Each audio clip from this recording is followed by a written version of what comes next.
Assalamualaikum warahmatullahi wabarakatuh.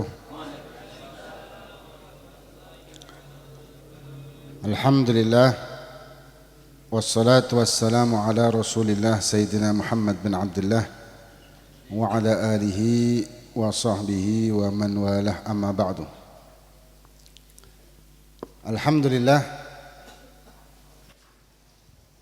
kita sebagaimana biasa setiap Jum'ah Pon dan Jum'ah Wage acara Maulid Diyaul Lami setelah sebelumnya pembacaan Ratib Al-Aidarus, dan kalau Jum'ah Wage Al-Habib Muhammad membaca Syama'ir Rasul, dan kalau Jumat Pon sekarang kita membaca Aqidatul Awam. Biasanya kita terbangan baca bait Aqidatul Awam karena waktunya sudah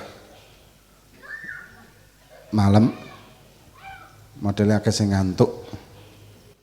Soalnya lek mari sholawatan terus ono kajian, ada pengajian biasanya ngantuk. Betul nggih? Niki sing jawab betul paling banter Habib Dola. Endi? Suaranya kayak Dola. Oh, tadi di sini udah ucul. Masya Allah Habib Dola ini cepet. Dan alhamdulillah kita malam hari ini didampingi oleh para habaib, para kiai, para ustadz, Al-Habib Abdullah bin Salim Maulad Dawilah, Al-Habib Saleh, Al-Habib Hussein bin Abdul Qadir Maulad Dawilah, dan Al-Habib Muhammad bin Hasan Segaf, dan para habaib yang lain. Dan tidak lupa Al-Habib Abdullah bin Salim Al-Jufri, soalnya kalau tidak disebut protes nanti. Dan para kiai, para asatid, para ustadz, dan tidak lupa vokal dari Habib Alwi, beliau berdua, Haji Saiful dan Pak Bago ini Masya Allah vokal sejak zamannya Habib Alwi dengan terbang jidornya ini. Mungkin ini terbang jidor Habib, terbang jidor sejak zaman Walidi, sejak zaman Abah dulu. Terbang jidornya ini kalau tidak salah sudah 3 generasi. Jadi 3 generasi ya, 3 generasi ya, 3 generasi. Jadi yang mukul ini sudah 3 generasi, subhanallah. Dengan tanpa merubah ciri khasnya. Jadi gabungan kita antara anak-anak ini dengan terbang jidor klasik, karena ada keberkahan di situ. Kalau dulu zaman Walid, Habib Alwi sampai ribuan ketika bikin acara itu kan, yang terbang itu 1000 lebih kadang-kadang. Luar biasa dengan satu irama. Gak perlu sound lek sewu wonten ya. Gak perlu sound system pun. Tapi insya Allah ada keberkahan di situ. Nah, kemudian kita berdoa kepada Allah, memohon kepada Allah semoga beliau-beliau, para habaib, para kiai, para asatid, dan juga teman-teman dari Majelis Ta'lim Al-Islami Terbang Jidor klasiknya, dan juga anak-anak dari Pondok Pesantren Darut Ta'lim wa Da'wah ini diberi oleh Allah sehat, afiah, panjang umur fi taatillah, dan juga para hadirin, para bapak-bapak, ibu-ibu, moga-moga dilindungi oleh Allah Subhanahu wa taala, diberi kesehatan, sehat, afiah, panjang umur fi taatillah, hingga tetap bisa beribadah kepada Allah dengan cara yang sesuai aturan dan bisa mendapatkan keridhaan Allah dan layak untuk masuk ke dalam rombongan Nabi kita Muhammad sallallahu alaihi wasallam. Dan kita kajian tauhid. Tauhid ini salah satu dari rukun agama. Dan rukun agama ini merupakan landasan. Ini saya tidak lama-lama ya, insya Allah jadi agak singkat. Merupakan landasan dari agama kita. Arkanuddin. Karena landasan berarti dasar yang wajib kita ketahui sebagai orang Islam. Dan memang sangat miris sekali, banyak di antara kita ternyata yang belum tahu tentang rukun agama. Ini beberapa kali kita ungkap ya.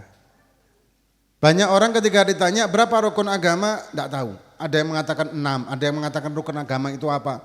Padahal ini kan landasan, dasar, asas dari agama kita. Maka yang sudah kita pernah sampaikan, ketika ada orang yang suka dengan amaliyah sunnah, harus diingatkan juga melakukan hal yang wajib dan mempelajari apa yang wajib dia pelajari. Amalan sunnah sebagai pelengkapnya. Maka itu kita sekarang ini gabungan, amalan sunnah kita lakukan dan amalan wajib juga kita lakukan. Amalan sunnah yaitu sholawat, rotib, sholawat, zikir, doa dan seterusnya. Kemudian amalan wajib adalah kajian ilmu wajib. Yang wajib kita ketahui. Dalam hal ini kita kaji adalah tauhid. Nah kemudian, karena dikatakan juga di dalam Zubat, awalun wajibin alal insani ma'rifatul ilahi bistigani. Pertama yang wajib bagi manusia untuk dia ketahui itu adalah pengetahuan tentang Allah. Tentang tauhid. Nah kajian tauhid ini kalau kita ngaji dewe bisa tersesat dan itu banyak contohnya. Kayak orang mengatakan semua itu adalah Allah. Kenapa? Karena semua itu menurut apa kata Allah. La haula wa la quwata illa billah. Tidak ada kekuatan daya upaya apapun kecuali atas kehendak Allah. Berarti geraknya kita, perilaku kita, diamnya kita, bicaranya kita, melihatnya kita itu adalah karena Allah. Maka kita adalah Allah hakikatnya. Ini kan ngawur. Ini dalam ilmu tauhid sudah murtad ini. Duh, kenapa orang itu seperti itu? Karena ngaji tauhidnya ngawur. Ngaji tauhid mungkin tanpa guru. Atau ngaji tauhidnya dengan hawa nafsu. Padahal laisa kamitsli syai', tidak boleh kita mensifatkan Allah dengan makhluk. Allahu khaliq wa ma siwahu makhluk. Allah pencipta dan selain Allah adalah makhluk. Dan banyak orang-orang yang mempelajari hal-hal yang seperti ini tapi tanpa keimanan, mempelajari tauhid dengan hawa nafsu, mereka mempermainkan tauhid malah. Na'udzubillah min dzalik, dan hukumnya murtad loh. Kalau fikih kita salah itu masih tidak sampai ke ranah murtad. Tapi kalau tauhid ranahnya murtad. Ya, maka itu kita pelajari akidatul awam, akidah untuk orang awam seperti kita.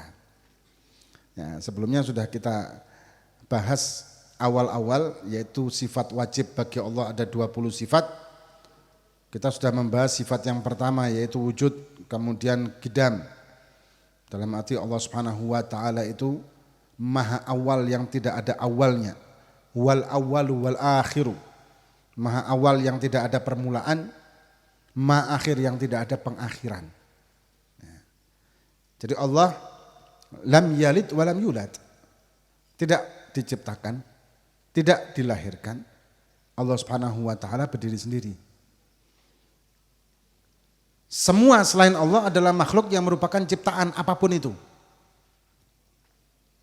Ya, apapun itu. Dan kullu syai'in hadits. Apa hadits? Baru. Yang dari tidak ada menjadi ada. Kalau Allah bukan hadits. Allah khalik. Allah qadim. Allah yang tidak ada awalnya. Dan kita wajib meyakini ini. Karena ini merupakan bagian dari keimanan dan sifat Allah yang wajib kita ketahui dan kita imani. Kemudian yang ketiga, al-baqa. Baqa ini kekal. Kekal abadi selamanya dan itu merupakan sifat. Ada 8 makhluk yang kekal. 8 makhluk yang kekal abadi. Cuman 8 makhluk ini kekalnya karena karunia dari Allah. Kalau kekalnya Allah itu mutlak merupakan sifat, kalau 8 makhluk ini kekalnya merupakan karunia dari Allah Subhanahu wa taala. 8. Seperti contoh surga. Surga itu makhluk kan? Surga itu khalidina fiha abada, orang yang masuk ke surga. Ya moga-moga kita semua masuk surga insyaallah. Makai gandolan Habibullah Jufri. Kalau dia masuk.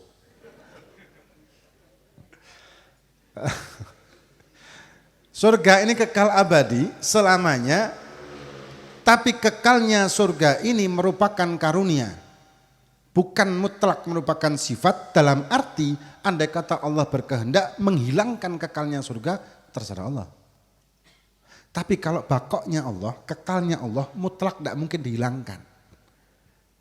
Tidak mungkin dihapuskan, tidak mungkin disingkirkan, tidak mungkin ditiadakan, tidak mungkin berubah Allah dari bakok menjadi tidak bakok, tidak kekal, tidak mungkin, mustahil. Kenapa? Sifat. Sifat tidak bisa dipisahkan dari zat. Ya, antara lain surga, kemudian neraka itu juga kekal, makhluk yang kekal, kursi, arsy dan lain sebagainya. Ada 8. Dalam ilmu tauhid ada 8 makhluk yang kekal abadi selamanya, dan sekali lagi kekekalannya 8 makhluk tersebut merupakan karunia, bukan merupakan sifat. Kayak kudrah, Allah maha kudrah, maha mampu. Kita makhluk punya kemampuan. Kita mampu berjalan, kita mampu makan, mampu minum, mampu segala macam kan. Tapi kemampuan kita ini bukanlah sifat. Kemampuan kita ini karunia. Kalau kemampuan kita ini merupakan sifat, maka tidak ada orang yang lumpuh, maaf. Tidak ada orang yang bisu, yang tuli. Tapi karena itu merupakan karunia, maka ada orang yang dikaruniai oleh Allah dengan mampu berjalan, mampu berbicara, mampu mendengar dan seterusnya. Tapi kalau kudrahnya Allah, maha mampunya Allah, mutlak merupakan sifat. Ya, jadi tidak bisa terhilangkan atau tidak bisa dihilangkan dari sifat Allah. Nah, kemudian mukhalafatut ta'ala lil hawadith. Mukhalafatuhu lil hawadithi. Allah berbeda dengan makhluk dari segi apapun. Ya kayak tadi ya, kudrah. Allah maha mampu, makhluk ada kemampuan, tapi beda. Atau tadi bakok tadi. Ada 8 makhluk yang bakok, tapi Allah bakoknya mutlak sifat, ini 8 karunia, beda. Dan secara zat Allah berbeda, secara sifat Allah berbeda, secara af'al Allah berbeda, segala macam Allah berbeda. Laisa kamitslihi syai'. Maka semakin kita, kata Imam Ali, semakin kita membayangkan tentang zatnya Allah, maka semakin jauh dari kebenaran. Kenapa? Laisa kamitslihi syai'. Kalau ada semisalnya, laisa kamitslihi syai', tidak ada serupa dengan Allah, apapun dari sifat dan lain sebagainya. Misal, kalau ada yang serupa, kita bisa mensifatkan. Contoh, ini ada mobil baru. Dengan sifat mobil ini kita bisa membayangkan dengan sifat, kita bisa membayangkan sesuatu dengan sifat kalau ada contohnya, ada semisalnya. Misal disifatkan ada mobil baru dengan sifatnya mobil ini bannya 3. Misal, kemudian lampunya ada piro? 1. Enggak butuh cakil itu. Terus ini disifatkan seperti itu, kita akan bisa membayangkan, oh koyong ini paling, oh koyong ini paling. Tapi kalau tidak ada semisalnya, ketika kita mempelajari sifat Allah Subhanahu wa taala, maka tidak akan pernah kita mampu membayangkan kebenarannya. Laisa kamitslihi syai'. Maka ini juga menjawab orang-orang yang mengatakan Allah itu berupa, ada lagi yang mendalilkan bahwa Allah itu ada di lebih dekat dengan urat leher kita dan seterusnya. Dengan mengartikan ini adalah sebagai zatnya Allah ada di dalam zatnya kita. Ini mustahil karena laisa kamitslihi syai' ini loh. Allah tidak membutuhkan ruang dan waktu. Ruang dan waktu merupakan ciptaan Allah. Maka Allah tidak membutuhkan ciptaannya. Dan Allah tidak bertempat, dan Allah tidak diarah. Ya. Karena Allah yang menciptakan segala sesuatu tersebut. Maka kalau mengatakan Allah lebih dekat, mengartikan Allah lebih dekat dari tulang leher atau urat leher kita, diartikan bahwa menyatunya seseorang dengan Allah dalam zat, ini murtad. Ada lagi yang mengatakan itu kan ma'rifat. Sebentar, ma'rifat itu bukan begitu. Ini kadang orang salah kaprah dalam hal ini. Apalagi yang membagi antara syariat, thariqat, hakikat, ma'rifat. Ini bahaya loh. Bahayanya apa? Kalau menganggap 4 ini adalah tingkatan, dalam arti ketika kita naik tingkat maka tidak perlu di bawahnya. Dan banyak terjadi kasus seperti itu. Nah ini kan bisa jadi murtad loh nanti. Misal, loh sampean kok gak sholat apa? Oh, aku wis ma'rifat. Sholat itu kok syariat. Banyak kan kayak gini? Banyak. Aku syariat, jadi gak perlu sholat. Kalau ada yang seperti itu, anak sering ngomong, kalau ada yang seperti itu sampean tanya, ente sama Kanjeng Nabi luwe ma'rifatan sopo? Kok dia jawab, ya luwih marifatan aku sampai tinggal wong gendeng berarti ini. Ya, gak usah diterusakan. Diterusno tambah gendeng kita. Melok cutularan. Karena al gendeng ku nularu. Gendeng niku nular. Coba lihat Kanjeng Nabi sholat sampai kakinya bengkak. Andai kata dijawab karena Kanjeng Nabi kan uswatun hasanah maka dia tidak boleh meninggalkan syariat. Oke, sahabat. Apakah ada cerita tentang sahabat meninggalkan sholat? Dan kita yakin pasti sahabat ini makrifatnya luar biasa karena pendidikan sama Nabi langsung. Tak ada. Atau para dzurriyyah Nabi, Imam Hasan, Imam Husain, dan para keturunan mereka, Imam Ja'far Shadiq alaihi Abidin. Coba lihat. Imam Ali Zainal Abidin itu kadung sholat, tenggelam dalam sholatnya. Tenggelam dalam sholatnya saking khusyuknya. Kalau kita kan begitu sholat tenggelam dalam tagihan-tagihan segala macam kan. Waduh gurung bayar iki, gurung bayar cicilan motor, gurung bayar ini. Tidak ada satupun literatur dalam sejarah, riwayat dalam sejarah apapun yang menceritakan sahabat atau tabi'in atau dzurriyyah Nabi yang meninggalkan sholat. Padahal kita yakin beliau-beliau ini sudah makrifatnya tingkat tinggi. Nah terus kalau ada orang-orang mengaku makrifat terus tidak sholat, ini sanatnya dari mana? Melok sopo? Hati-hati. Karena kadang hal yang seperti ini disukai loh sama orang. Maaf, ngaji lek umum, maksudnya ngaji kalau yang standar itu kadang orang kan jenuh ya. Tapi kalau ngaji hal-hal yang aneh-aneh banyak peminatnya. Nah kita ngaji ngeten iki lek bak akeh sing ngantuk. Ora apa, iki standar. Gimana mboten? Ngantuk napa mboten? Oh. Ibu-ibu sing ngantuk niki. Ibu-ibu protes kesuwen ngantuk. Ngajine meneh ae. Ngantuk napa mboten? Terusaken napa mboten? Apa nih? Ngantuk diterusaken. Itu mukhalafah lil hawadits. Laisa kamitslihi syai' wa huwa samiul basir. Maka itu hati-hati. Terus yang tadi ya, yang syariat thariqat hakikat ma'rifat itu sebetulnya segala hal itu adalah syariat. Ya. Apa sih syariat? Syariat itu apapun yang dibawa oleh Kanjeng Nabi kepada kita. Ya kan? Kemudian dikembangkan oleh para ulama-ulama dalam hal yang masalah fikihnya. Thariqat, hakikat itu sebetulnya include di dalam syariat. Bukan kelas. Thariqat itu bukan tujuan, thariqat itu adalah sarana. Jalan, thariqah.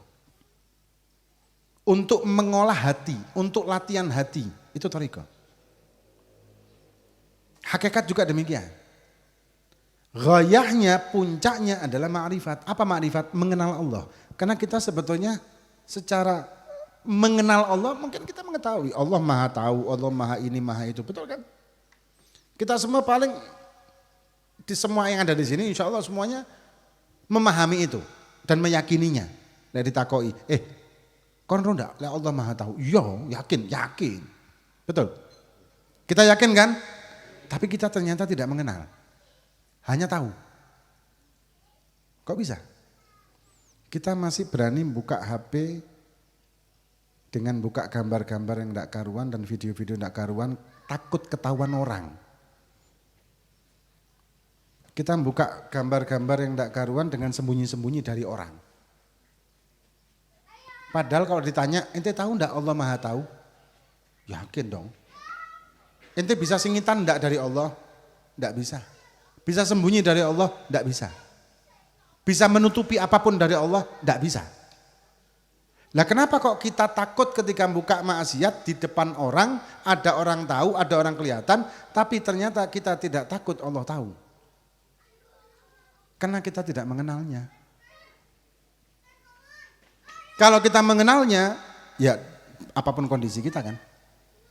Ada orang, tidak ada orang, kita tetap sama perlakuan kita. Tetap jogo. wong sembayang, ana wong khusyuk. Gak ana wong. Hah? Begitu ana wong apa meneh calon mertua ngoten nggih. Waduh. Masya Allah. Ambek calon mertua Masya Allah, gak rugi aku milih mantu, calon mantu kayak gini. Begitu mertua gak ono. Dang mari. Hah? Berarti kan kita ini tidak mengenal Allah sebetulnya, hakikatnya. Nah ini kembali ke hakikat. Hakikatnya kita tidak mengenal Allah. Maka itu orang-orang aulia mereka mendapatkan ma'rifatullah, mereka mengenal Allah dengan terbuka hijab. Dan ma'rifatullah, ma'rifat ini bukan sesuatu yang dipelajari, tapi sesuatu yang merupakan karunia. Karena tidak ada pelajaran ma'rifat. Ya, tidak ada. Bagaimana bisa mencapai ma'rifat? Ya ngaji. Ilmu yang benar, sesuai dengan aturan dan sanad yang benar. Nah, ini sudah jam 9, sudah banyak yang protes kayaknya. Protesin jurune ati, wis ngantuk ngoten nggih. Insyaallah besok ya. Besok Sabtu itu ada dalail khairat di sini ba'dal jam 8 sampai jam 9 1 jam muslimin muslimat. Kemudian Ahad pon bertepatan dengan Maulid. Nah, ini sekalian pengumuman buat ibu-ibu. Karena biasanya yang suka nyumbang itu ibu-ibu, bapaknya nitip tok nang ibu-ibu modelnya. Nggih. Kan biasa kita tradisi kita kalau Maulid itu ada gantungan buah. Nah, dapat laporan ibu-ibu banyak yang kepingin nyumbang peralatan masak. Saya pikir kalau peralatan masak nanti enggak ini ya. Lebih baik kalau memang mau nyumbang peralatan masak langsung nang dapur aja. Dapur pondok. Buah kalau memang mau andil dapat berkahnya ya buah. Kita enggak minta ya, kita enggak narget, enggak minta. Kalau mau untuk digantung ya buah. Soalnya kalau misalnya peralatan masak ya repot. Kok ono LPG digantung bener. Kompor digantung, kok apa maneh? Rice cooker digantung. Lah wong lek wedi ini sore kan. Nah, lumayan LPG 12 kilo. Kapan hari itu ada nongko sak geden-geden di sini. Itu yang dibawa lihat sudah ketar-ketir balik noleh nang dhuwur. Wedi ketiban. Ya yang normal-normal aja lah ya. Aja gede-gede yang di bawahnya aja lah. Yang lagian kalau yang gede nariknya itu ya kan barengan nariknya, Masya Allah kan ini kan bambu. Kadang kita miris juga sih, tapi alhamdulillah berkah insya Allah. Jadi sekali lagi kalau memang mau nyumbang, ya sekali lagi ya kita tidak minta. Kalau ada permintaan dari pondok itu bukan dari kita. Kita dari pondok tidak pernah minta-minta ya. Kalau memang mau nitip buah, apa saja. Lek duren seseno keana. Soalnya kalau durian biasanya rebutan lebih dola. Hah? Iya kalau cepat beda. Jadi begitu. Ahad pon. Terus kemudian Jum'ah Wage seperti biasa juga seperti sekarang dengan Habib Muhammad Syama'il insyaallah. Wallahu a'lam bishawab.